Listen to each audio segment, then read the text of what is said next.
Good evening and welcome. It is an honor to welcome Prime Minister Theresa May to Stockholm here today. It is the Prime Minister's first bilateral visit to Sweden, but I had the pleasure of welcoming you to Gothenburg last year for the Social Summit on Fair Jobs and Growth.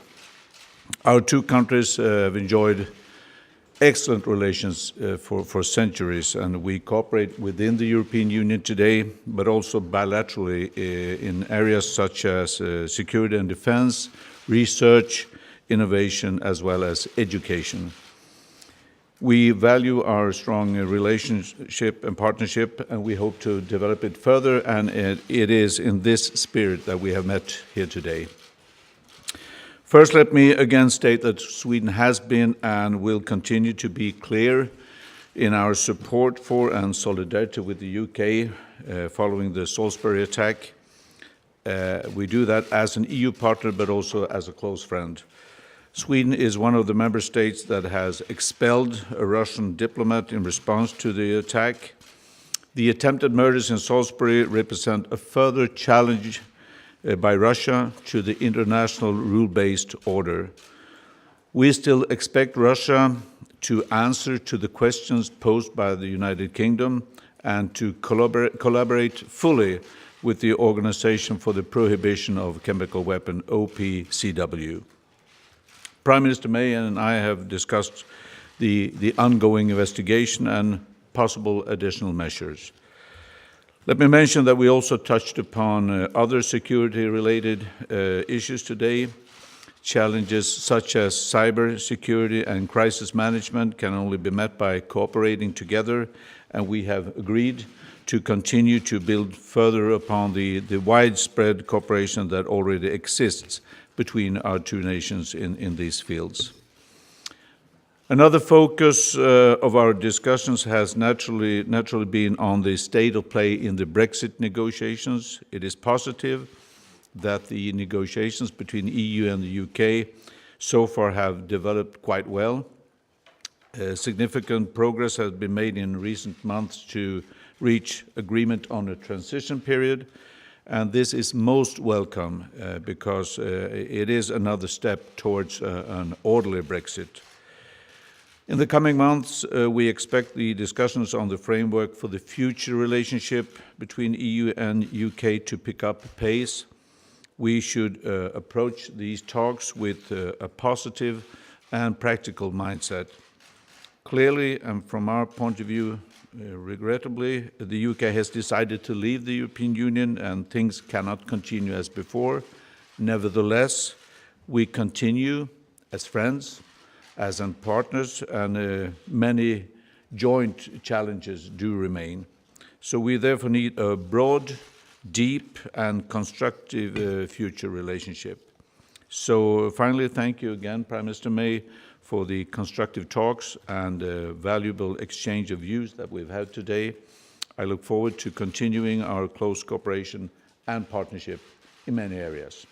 Please. Well, Thank you very much, Prime Minister, for hosting me at Rosenbad today, and I'm very pleased to be back in Sweden, and the historic ties, the shared values and cooperation between our countries, I think makes ours a truly special partnership. As you say, today we've talked about the attack in Salisbury, the threat Russia poses to our shared security, wider European and international security issues, as well as our bilateral relationship and the progress we've been making towards a Brexit deal. But I'd like to begin by reiterating Britain's condemnation of the truly barbaric chemical attack in Douma, Syria. Saturday's horrific attack against the people of Douma, among them a number of innocent children, was utterly reprehensible. We're working closely with our allies to establish urgently the detail of what happened. If confirmed, this represents further evidence of the Assad regime's appalling cruelty against its own people and total disregard for its legal obligations not to use these weapons. This heinous attack follows a wider pattern of reckless behaviour in which fundamental international norms on counterproliferation and the use of chemical weapons have been willfully violated. And Russia's vetoes at the UN have enabled the Assad regime to breach global rules and removed mechanisms that allow us to investigate chemical weapons attacks in Syria. So the international community must strengthen its resolve to deal with those responsible. And together with Sweden, we've called an emergency meeting of the UN Security Council, which will take place shortly. And just as we must stand up against the use of chemical weapons in Syria and violations of the counter-proliferation agenda, so we must stand together in the wake of last month's nerve agent attack in Salisbury. And I'd like to thank you, Prime Minister, for your solidarity and for standing up for our shared values and our shared security. Our case for Russian culpability is clear. No other country has a combination of the capability, the intent, and the motive to carry out such an act.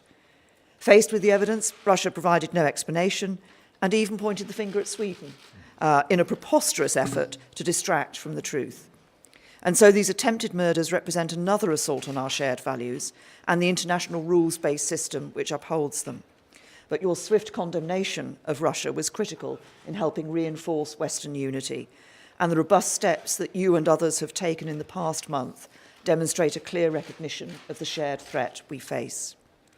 We've also discussed the bilateral security and defence relationship between our countries, which remains strong, and our cooperation in this area continues to deepen as we look to bolster our European security and harden our defences in the face of the growing challenge from Russia, as well as wider threats to global security.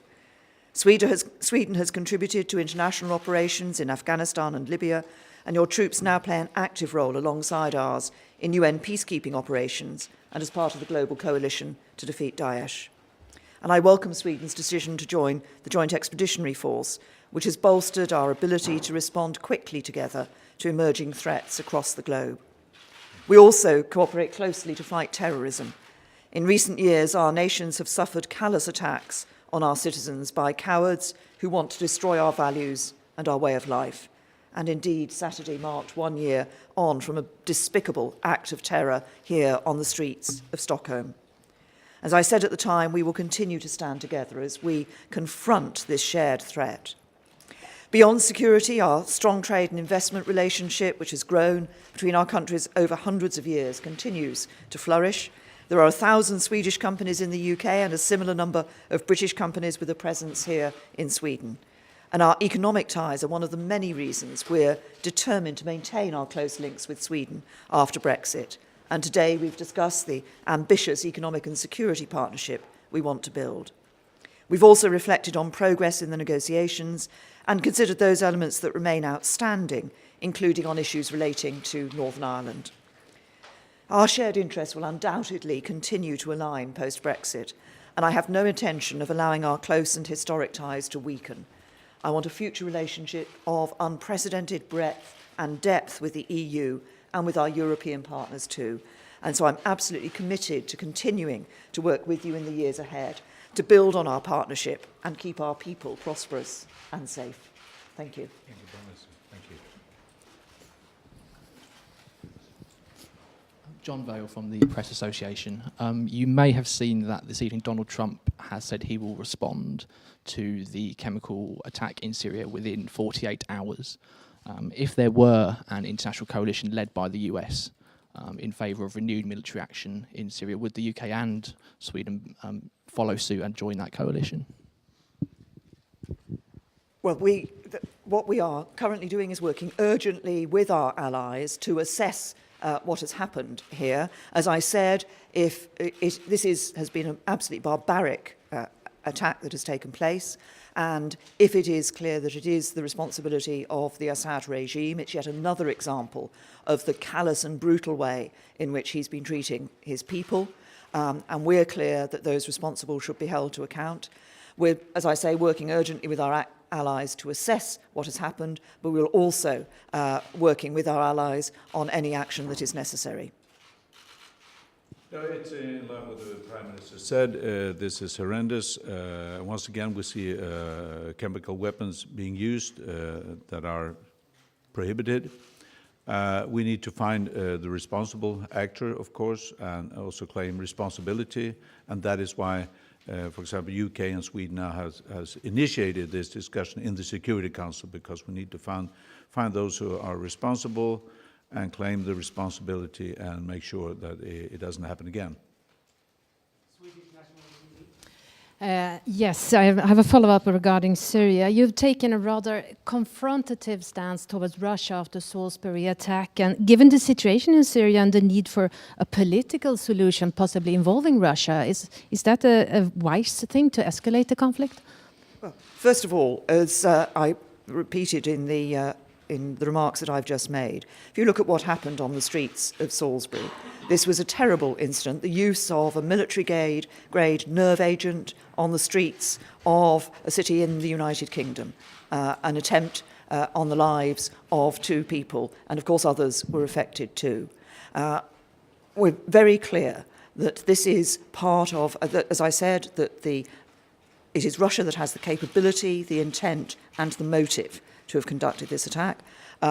We concluded, and indeed the European Union Council at its March meeting concluded there was no plausible alternative explanation other than that responsibility lay with Russia. And I think it's important, but what's important is this is something terrible that has taken place in the UK, but it is part of a broader series of pattern of activity that we see from Russia in terms of their attempts to interfere in elections, their propaganda, their cyber attacks, and of course the backing that they've given to the Assad regime in Syria. And I think it's absolutely right that we call out action when we feel it's necessary to do so. Good evening, Prime Minister. Claire Ellicott from the Daily Mail. Is the drop in the number of part-time students at the Open University since 2011 a concern for the government, and will this be part of the higher education review? And also, if I may, following the Syria attacks, would you consider recalling Parliament to debate the possibility of military action? Well, as I said in response to an earlier question on Syria, we're obviously working urgently with our allies to assess what has happened, and we are also working with our allies on what action might be necessary. In relation to the separate issue of students and part-time students in the UK, of course, as you will know, it's not that many weeks ago that I initiated a review of tertiary education in the UK, because I think it's important that we ensure that there isn't just a single approach to tertiary education, a single route through for tertiary education for individuals, that people are able to access it in a variety of ways, and also, of course, that we look at technical education and the value we give to technical education alongside that. So we'll be looking at the review will be looking at the range of options in relation to tertiary review and making sure that people are able to access it in a variety of ways, in ways that suit them, not just in an assumption that there is only one route through on tertiary education. Yes, I'm Lars Larsson from the Swedish news agency TT. Did I hear you say that you're discussing further measures towards Russia? And the second question, if I may, what do you think of the outcome of the Hungarian election? And have you both congratulated Viktor Orban to his victory? Well, first on further measures, there is an ongoing investigation. So far, the European Council, we decided to withdraw the European Union ambassador from Moscow, as well as a number of countries also withdrew diplomats from Moscow to show our support to the United Kingdom.